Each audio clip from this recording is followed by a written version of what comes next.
কন্যার হাতে নাই, এই জায়গাটা একেবারে সব জায়গাতে। জাস্টিস শামসুদ্দিন চৌধুরী মানিক, আপনি আমার নামটা ভালো করে উচ্চারণ করতে পারেন না নাকি? এটি থেকে বোঝা যাচ্ছে যে আপনি আমার প্রতি আক্রোশ নিয়ে এখানে বসেছেন। আমি যেটা বলেছি ঠিকই বলেছি, এবং আপনার প্রতি যেটা আপনি আমাকে অপমান করেছেন, আমার নামটা পর্যন্ত আপনি ঠিক মতো উচ্চারণ করতে পারেন না, আপনার লজ্জা হওয়া উচিত।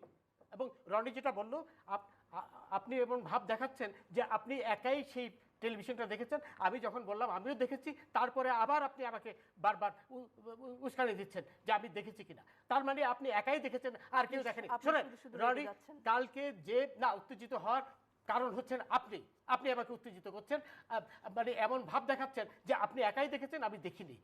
এবং পুরো বাংলাদেশ দেখেছে না, পুরো বাংলাদেশ দেখেছে, বাংলাদেশ আর এখানে আসেনি, তাই তো?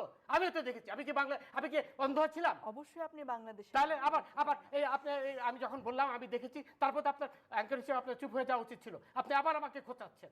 শোনেন, এইখানে আমরা গত কয়েকদিনে কি হয়েছে, তারা কি ধরনের সহিংস হয়েছে, এটা কি কারো দেখার বাকি আছে? এবং আজকেও তো দেখলাম এই টিভি, আপনার বাংলা টিভি হাতে অস্ত্র ছিল। অবশ্যই ছিল। আমি কি অন্ধ মানুষ?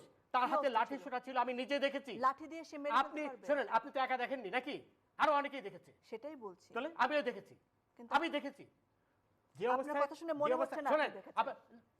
ডোন্ট প্লিজ এই ধরনের রাবিশ কথা বলবেন না আমার সাথে রাবিশ কথা বলবেন না। আমিও দেখেছি। উত্তেজিত হবে আপনি আমাকে উত্তেজিত করছেন। আপনি তো তাদেরই পক্ষের লোক বলে মনে হচ্ছে। আমি অবশ্যই আপনি তাদের পক্ষে কথা বলেন। শোনেন, এই যে সবুজ মেয়ে মারা গেল ছাত্রলীগের, তাকে কে মারলো? সেটা তদন্ত হবে না, তদন্ত হবে তো, ওইটা সাইদেরও তো তদন্ত হবে, সবই তো তদন্ত হবে। দেখা যাচ্ছে, আমি তো দেখেছি। আপনি আমাকে বোঝানোর চেষ্টা করছেন যে আমি দেখিনি নাকি? এই ধরনের রাবিশ কথা আমার সাথে বলবেন না, রাবিশ কথা বলবেন না। আমি কিচ্ছু রাবিশ বলছি না। অবশ্যই রাবিশ কথা বলছেন, অবশ্যই রাবিশ কথা বলছেন। আপনি ওদের পক্ষে হয়ে কথা বলছেন। আমি কারোর পক্ষে কিছু বলছি না, স্পষ্টভাবে ওদের পক্ষে হয়ে কথা বলছেন।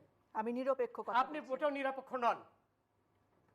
এখন কথা হলো এইখানে রনি আরেকটা মূল্যবান কথা বলে, আসার সময় আমার জীবনটাকে মারাত্মক ঝুঁকি নিয়ে আসতে হয়েছে। কারণ চতুর্দিকে এই রাজাকারের বংশধরেরা লাঠি সোটা নিয়ে যেভাবে দাঁড়িয়েছিল, বারবার আমার ভয় হচ্ছিল কখন আমাকে মেরে ফেলবে। তারপরে আমি বহু পথ ঘুরে তারপরে আপনাদের এখানে এসেছি। শুধু আপনার মনে হয়েছে যারা আছে সবাই রাজাকার? অবশ্যই রাজাকার। এবং শুধু একটি কথা বলার জন্যই আমি এখানে এসেছি আজ, যে এই রাজাকারের বংশধররা কোনো অবস্থায় জয়ী হবে না।